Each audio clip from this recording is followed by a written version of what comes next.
Welcome to Dental Business RX. Practice success in 30 minutes or less. Thank you for calling ABC Dental. We all have a dream where our office policy manual and maybe any manuals we have for our positions in the practice are perfectly written, 100% accurate and up to date, and all of our staff are thoroughly trained on them. But why do we dream this? And what's the more common reality? Well, if our office policy and positional manuals were 100% reflective of how we actually did things, and if they're written to where anyone could easily understand them, then training new staff would be super easy. And staff turnover, while we would always like to avoid it, would not be so catastrophic. All right, so what's the common reality of office policy when it comes to the average dental practice? Well, it ain't the dream, dude. We have little written policy in most cases, if any. And most offices have a general policy manual that covers the legal bases, payroll, time off, harassment policy, etc., that reads like stereo instructions. And while, again, covering the legal bases, you don't really capture some of the most important things for one of your staff to know if they're going to be a part of your practice. Things like the group ethos, what the office is all about, and so on. Well, why is this?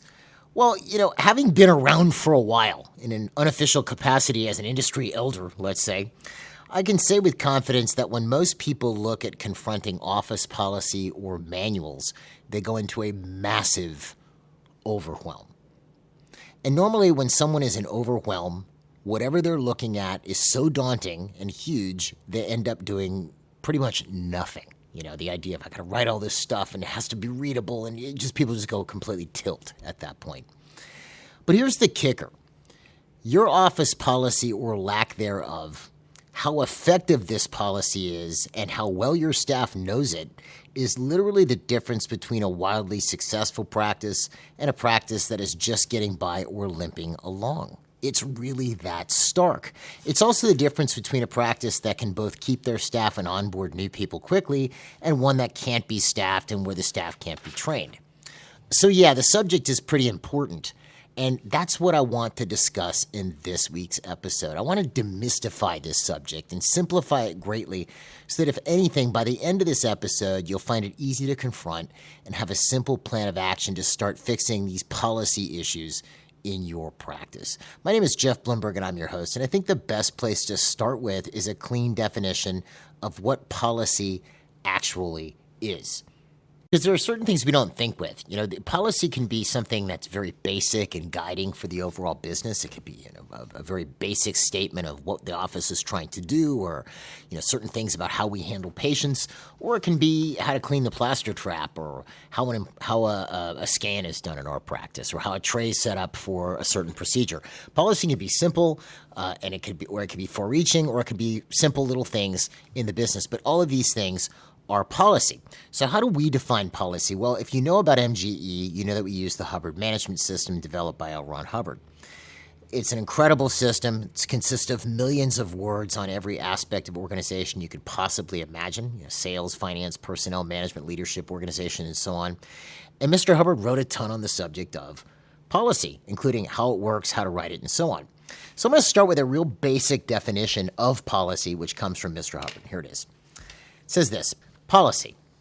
Policy consists of the operational rules or guides for the organization, which are not subject to change.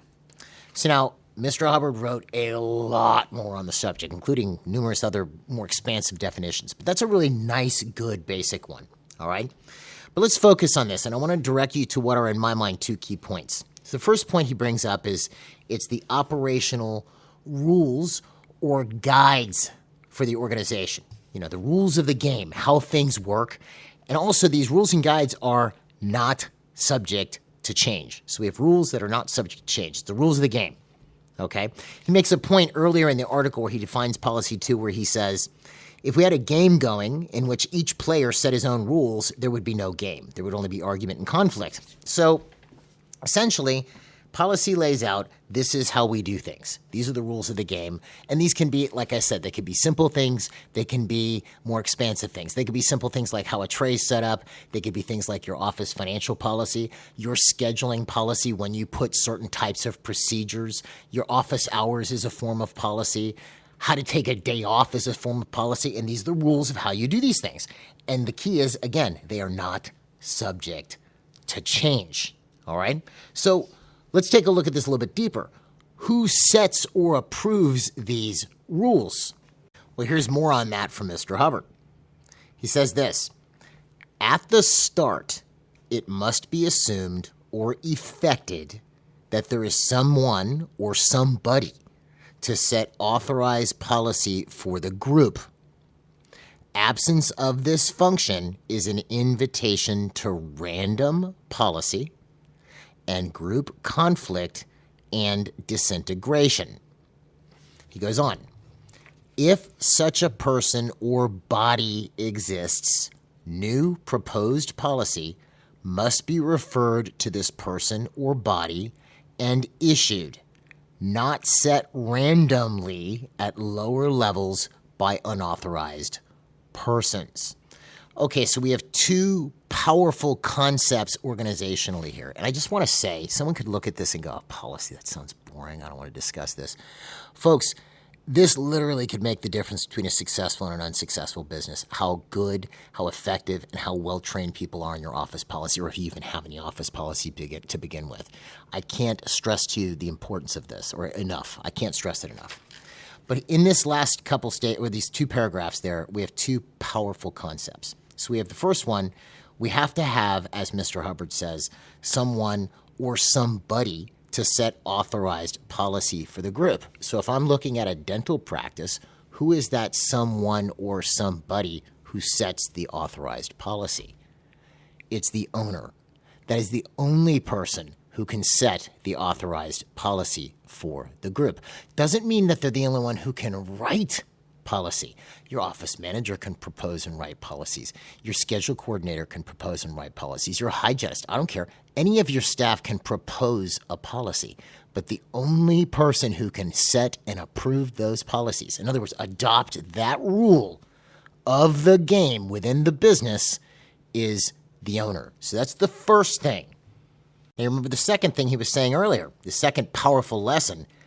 Absence of this function is an invitation to random policy and group conflict and disintegration.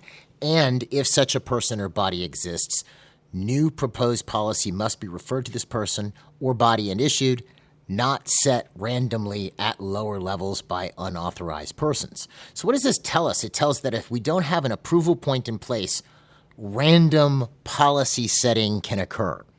What does it even mean? Well, let's start with how it should look if things are done correctly.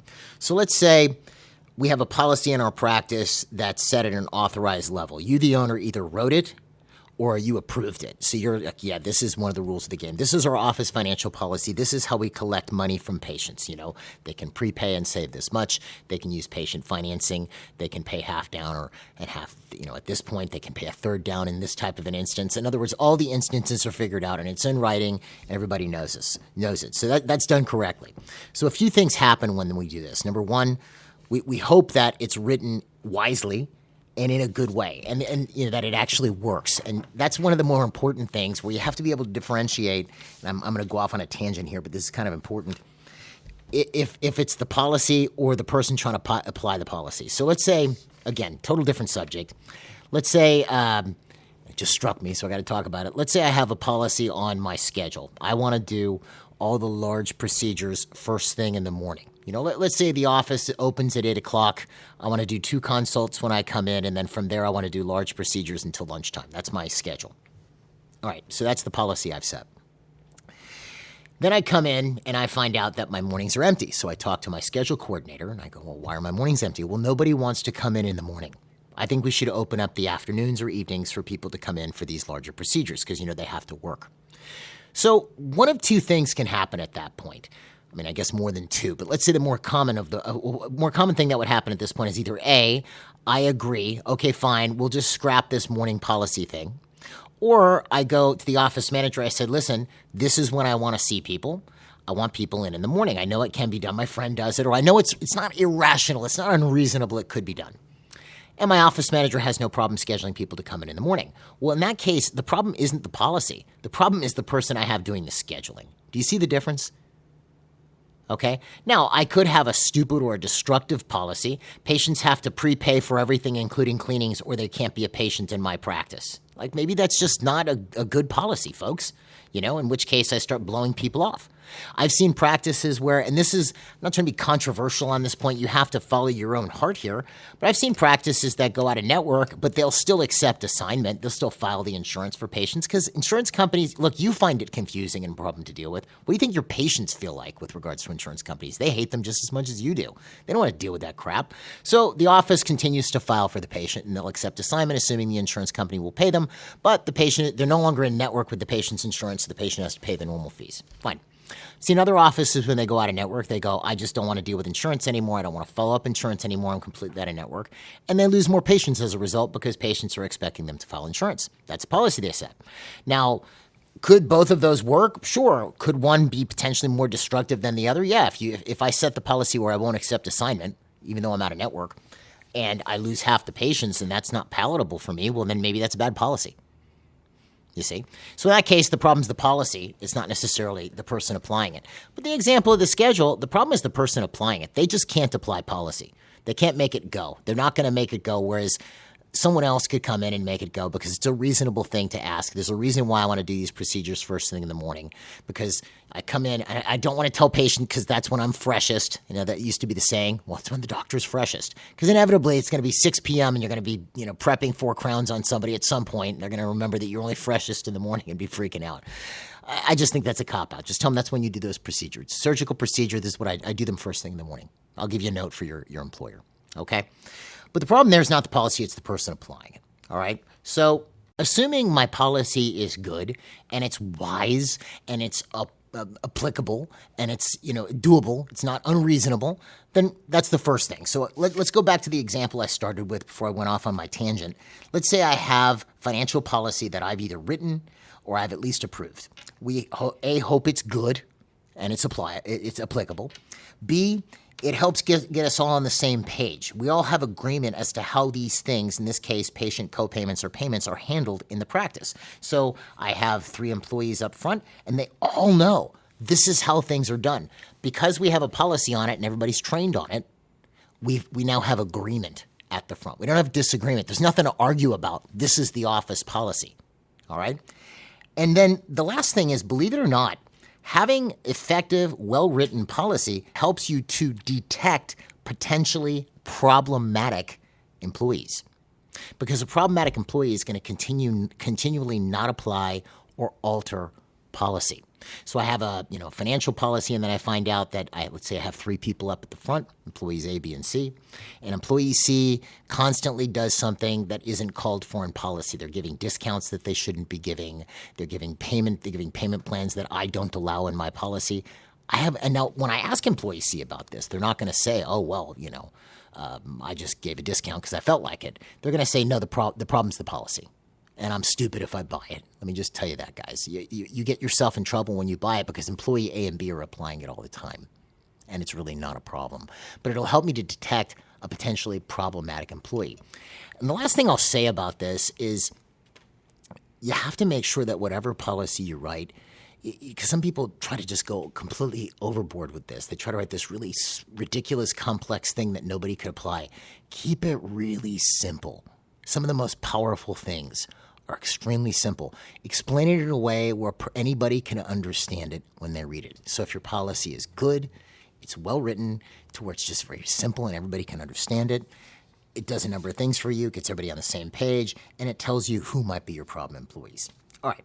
So that's how things should be working, and you can apply this in any area of your practice. But let's say we have an instance where we have no financial policy. And this is where things start to go really wrong in a business. This is where lack of policy can get you in trouble. This goes back to what Mr. Hubbard was talking about earlier. Policy set randomly at lower levels, right? So let's say I have no financial policy, and I have those same 3 employees at the front. employees A, B, and C. All right? Or let's say the financial policy I have is just, very incomplete. It doesn't really explain things very well. Well, what's going to happen? In the absence of policy, people like having rules that they have to follow, or a specific way of doing something, or a procedure. We all do this. Take a look at anything you do in your life. The way you practice clinically, you have certain ways. You have certain places that you like to have things when you grab them, certain ways that you like to approach certain things. We all develop successful ways of doing things. That's just human nature.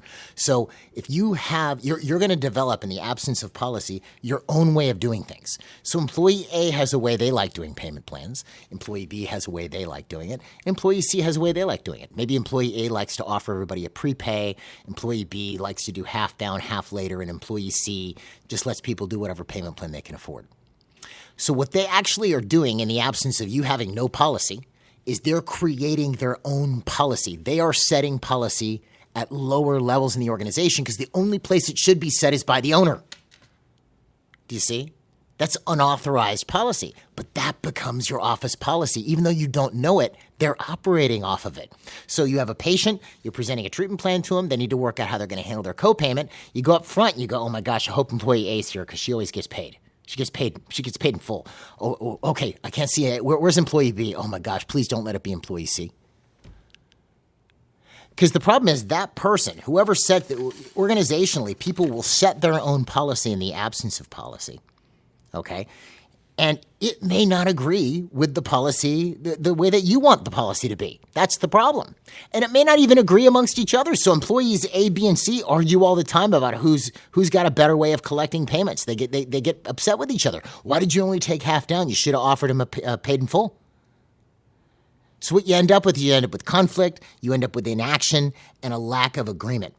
And this random policy problem may be far more rampant than you'd know. You'll find, without even knowing it, there are policies regarding your schedule.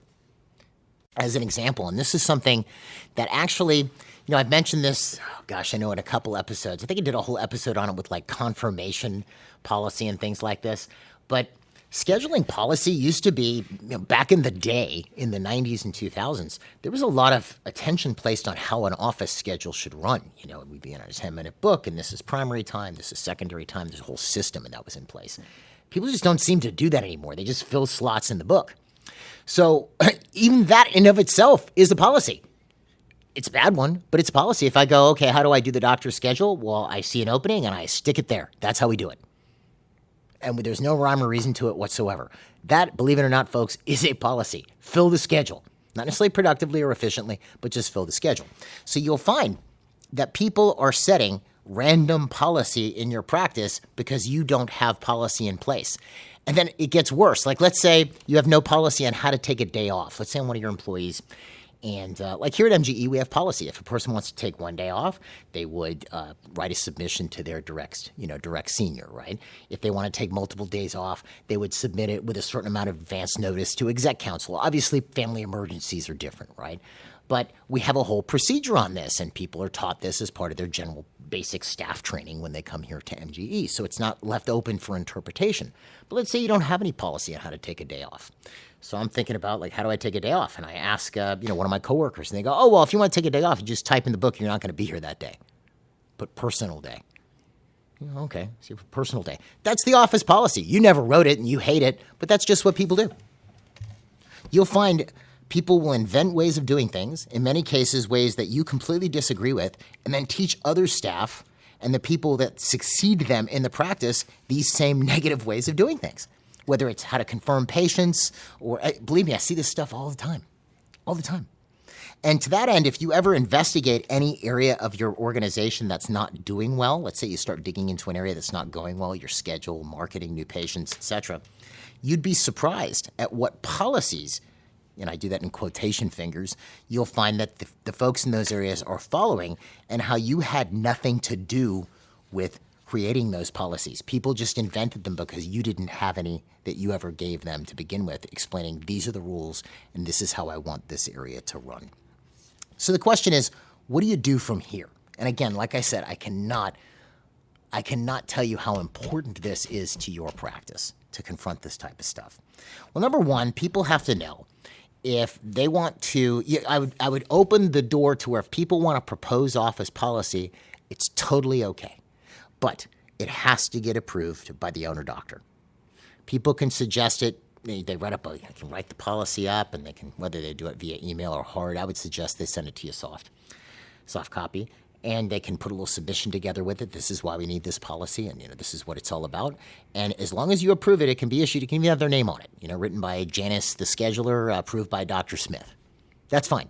You can open the door to that, but it has to be approved by you. It cannot be acted upon unless it is approved by you. Second thing is you want to make sure that you have a place where all policy for the practice is stored and easily found. You might have a Google Drive or some type of a shared cloud drive that you can actually store it all, so you have a place of finding it in case you need to bring it up and put it into someone's manual. Okay? Third thing is start creating policy. And I mentioned in the beginning how this can be overwhelming and people just walk away from it. This is not as daunting as you think, especially there's a couple things. Number one, some policy is better than no policy. You may have heard me say that before. Having some decent policy is better than nothing. So, and this is really quantitative in that sense. The more you write, the better it gets, okay? And I wouldn't worry about having to write it as if it's like this beautiful literary piece. As long as it's readable and understandable, it's okay. Now, with the advent of AI, with Claude and OpenAI, like ChatGPT, things like this, you can use AI or leverage AI to help you do these things. You can do a little quick recording of, okay, you have a little policy on your financial, for the financial policy in your practice, let's say. All right, so here's my financial policy, blah, blah, blah, blah, blah. You speak it, and then you just drop it into your AI and say, please turn this into a policy. And then, edit it as you go. And then now you got a policy issued to all the staff. You store it in a centralized place. You can crank out a couple policies a week, which if you do that over the course of a 50-week year, that's say you did 3 a week. That's 150 policies in a year, folks. That's a lot. That is a lot, right? And what I'd recommend, if you want to do something like this, is start with the area of the organization that is giving you the most trouble. So whether that could be anything, could be your schedule, could be new patient conversion, could be how certain procedures are set up. It could be anything. Whatever is giving you the most trouble, people taking days off at random, figure out how you want that handled. What are the rules you want to set? Because this is your game as the owner doctor.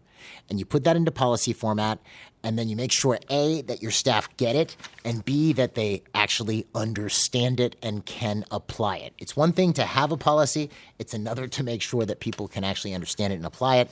And then obviously, assuming you've given it to everybody and most people are applying it, and then you maybe have one or two holdouts who keep on continuously altering it or not applying it, well, then the problem might be with the personnel, not with the policy. Always keep that in mind. Anyway, interesting subject. It's something that, I've probably, since I've been here at MGE, I've written at least, 600 or 700 policies comprising various ways that the organization has operated. And something to keep in mind over time, policies change. Procedures change. Our software has changed over the years. Your software has changed over the years. We now do a lot of stuff online, whereas before we didn't. So we've had to adjust these policies as we go. But having a base to start with is a lot different than starting with nothing. And if you have nothing, you have no way of telling anybody how you want things done. You need these basic things in place so you can start teaching people how to do things. The beauty of it is once it's written forever and everybody can read it. All right? Anyway. Let me know how it goes. You can always email me at jeffb@mgeonline.com if you have any questions. You want me to look at one of your policies and give me my 2 cents, more than happy to. I do hope this helps. If you have any questions about MGE or want to know more, you can find us online at mgeonline.com or call us at 800-640-1140. Folks, have a great week, and we'll see you at the next episode.